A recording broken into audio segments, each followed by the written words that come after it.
सद्यस्थितीमध्ये मी उभा आहे 42 लाखाच्या रस्त्याच्या बाजूला आणि त्या रस्त्याची अवस्था किती बिकट आहे हे आजच्या व्हिडिओच्या माध्यमातून शॉर्ट पद्धतीने मी तुम्हाला सांगत आहे. लॉंग व्हिडिओ येणार आहे तो सुद्धा बघा.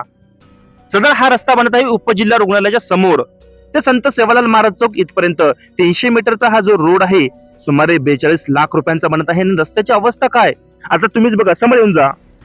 हा जो रोड आहे हसू येतो की हा 42 लाख रुपयांचा रोड बनत आहे.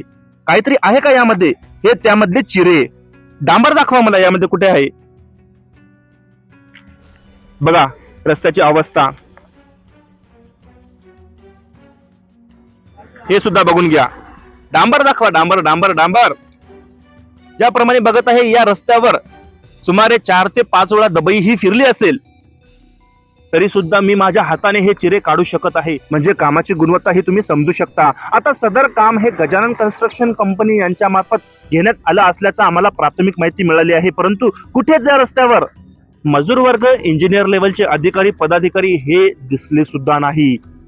आता ते मिस्टर इंडियाची घड्याळ घालून काम करत आहे की काय हाच पडलेला मोठा प्रश्न. आणखी हे चिरे बघू, खरंच हसू येतो.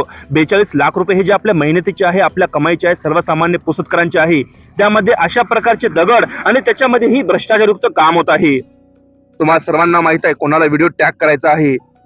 मुख्यमंत्री देवेंद्र फडणवीस, उपमुख्यमंत्री एकनाथ शिंदे, उपमुख्यमंत्री अजित पवार साहेब आणि पुसदचे नवनियुक्त जे मंत्री झालेले आहेत इंद्रनील नाईक साहेब यांना नक्कीच आता तेच आपल्याला न्याय देतील अशी आपण अपेक्षा बाळगू. बघत राहा द टाइम्स ऑफ पुसद. धन्यवाद.